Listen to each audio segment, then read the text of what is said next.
में एक अहम जानकारी भी देते थे क्योंकि ये जो मुसलमान वोटर है, मुसलमान वोट बैंक है, इस पर बहुत बातचीत हो रही है और कहा यह जा रहा है कि अगले आने वाले चुनाव में ये बड़ा मुद्दा होगा।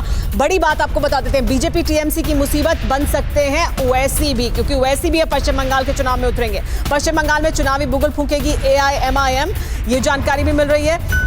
बिहार में जो उन्हें सफलता मिली उसके बाद अब पश्चिम बंगाल भी जाएंगे। जनवरी के पहले हफ्ते में चुनाव प्रचार करेंगे ओवैसी, ये जानकारी मिल रही है। बंगाल चुनाव पर रणनीति बनाने में जुटी हुई है AIMIM और मुस्लिम बाहुल सीटों पर उनकी नजर है। हम वॉल पर भी चलते हैं, आपको ग्राफिक्स के जरिए भी बताते हैं कि कौन सी ऐसी सीटें हैं पश्चिम बंगाल में जो मुस्लिम बाहुल सीटें हैं और क्यों बार बार ये मुद्दा सुर्खियों में आ जाता है अब जबकि पश्चिम बंगाल में चुनाव की तारीखों से पहले चुनावी माहौल बनना शुरू हो गया है। ओवैसी भाई आएंगे, किसकी मुसीबत बढ़ाएंगे, ये बड़ा सवाल है क्योंकि ओवैसी भी अब इसमें आ जाएंगे। बीजेपी भी इस मुद्दे को लेकर सामने है मैदान में और ममता बनर्जी भी मुसलमान वोट बैंक को अपने पक्ष में अब तक करे हुए हैं, लेकिन क्या वो अपने साथ रख पाएंगे, ये नहीं बड़ी चुनौती होगी। पश्चिम बंगाल में 30% मुस्लिम मतदाता हैं, तो बड़ी संख्या है मुस्लिम मतदाताओं की। और ऐसे इलाके जहां वो ज्यादा बड़ी संख्या में है, मालदा, मुर्शिदाबाद, दक्षिण दिनाजपुर मुस्लिम बाहुल इलाका है, यहां पर मुसलमान बड़ी संख्या में हैं और बहुत सी सीटें हैं जिनको वो सीधे प्रभावित करते हैं। उत्तर दिनाजपुर, दक्षिण 24 परगना भी मुस्लिम बाहुल इलाका है, तो ये तमाम इलाके हैं जो मुस्लिम बाहुल इलाके हैं। मुस्लिम बाहुल 5 जिलों में 60 से ज्यादा विधानसभा की सीटें हैं जिन्हें वो सीधे तौर पर प्रभावित करते हैं। दक्षिण 24 परगना को छोड़कर 4 जिले बिहार सीमा के करीब हैं और बिहार में जो कुछ हुआ उसका असर यहां पर भी होगा, ऐसा मानते हैं और प्रभावित करते हैं एक दूसरे की जो राजनीति है उसको और चुनावी राजनीति को। बिहार विधानसभा में AIMIM में 5 सीटों पर कब्जा किया था और अब बिहार के बाद AIMIM पश्चिम बंगाल में भी कदम रखने वाली है। जनवरी में ओवैसी जाएंगे और प्रचार की शुरुआत करेंगे। पश्चिम बंगाल के 23 में से 22 जिलों में AIMIM की इकाई है, मौजूदगी है, यानी वो जमीन पर काम कर रहे हैं। 294 में से 130 विधानसभा सीटों पर मुस्लिम आबादी 27% है, तो देखिए बड़ी संख्या है ऐसी सीटों की जहां पर बहुत सी सीटें ऐसी हैं जिसे वो सीधे तौर पर प्रभावित करते हैं, बहुत सी सीटें ऐसी हैं जहां पर वो किसी के साथ मिलकर नतीजों को प्रभावित कर सकते हैं। 2019 में 130 में से 98 सीटों पर TMC को बढ़त मिली थी और 47% वोट मिला था, यानी ये इन सीटों पर TMC का कब्जा रहा है, तृणमूल कांग्रेस का कब्जा रहा है। 130 में से 74 सीटों पर मुस्लिम आबादी 40 से 90% तक है।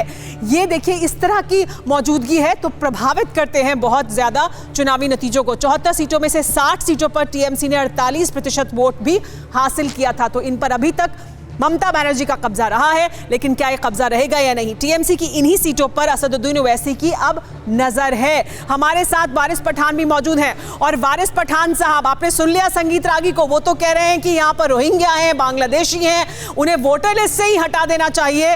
क्या होगा पश्चिम बंगाल में, क्या सबसे बड़ा मुद्दा मुसलमान वोटर ही बनकर उभरेगा?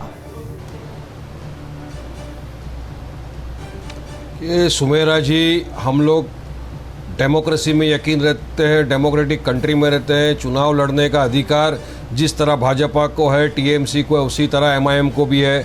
हमारी पार्टी भी चुनाव लड़ेगी, पॉलिटिकल पार्टी है तो जाहिर बात है चुनाव तो लड़ेंगे।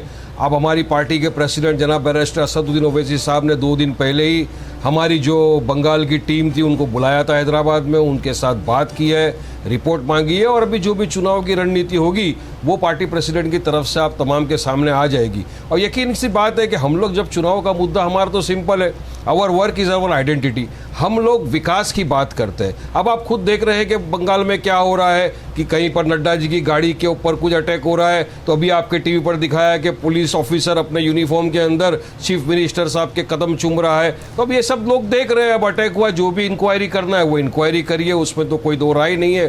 मगर हाँ, बिल्कुल चुनाव लड़ेंगे और जिस तरह से सीमांचल की जनता ने हमको अपनी दुआओं से नवाजा, मोहब्बत से नवाजा, हमारे लोग जीत कर आए, सीमांचल का जैसा इलाका था, उसी तरह मुस्लिम बाहुल इलाका, आपका बंगाल में भी कामयाब होंगे। आपका टारगेट वोटर वही है ना पश्चिम बंगाल में भी, तो आप TMC को कमजोर करेंगे, आप कांग्रेस पार्टी को कमजोर करेंगे जिनका ये वोट रहा है, वोटर रहा है। सुमेरा जी, आप थोड़ा सा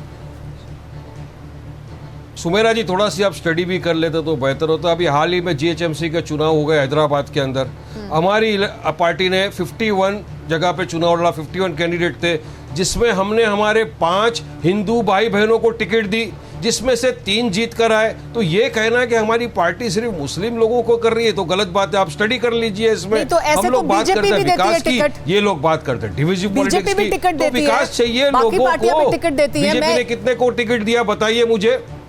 और बीजेपी ने कितनों कैसे को दिया बीजेपी आपके इन मुस्लिम तमाम को इलाकों में टिकट? अपनी जरा पैठ बताइए, बनाई? हमारी पार्टी का आप ग्राफ देख लीजिए। आपकी कितनी सीटों पर आप चुनाव लड़ रहे थे, जिसमें से देखिए, 5 अगर पर हम आपने सीमांचल में लड़े- हिंदू भाई बहनों को टिकट दे दिया, तो आप म्युनिसिपल इलेक्शन में 5 लोगों को आपने टिकट दिया। आपने बिहार में कितने हिंदुओं को टिकट दिया था? अरे बिहार में तो हम अगर लड़े, सीमांचल में तो बोले पूरे बिहार में क्यों नहीं लड़े, महाराष्ट्र में 23 जगह पे नहीं, लड़े तो तो आपने बोले अगर पूरे महाराष्ट्र म्युनिसिपल में में क्यों 5 नहीं लोगों को लड़े। टिकट अब दिया, क्या तो हमको उसको आप ये इलेक्शन मत भी कहिए ना खुद कि के लड़ना अब पड़ेगा? वही आपका क्रेडेंशियल हो गया। वो आपका क्रेडेंशियल नहीं हुआ ना। कि आप खाली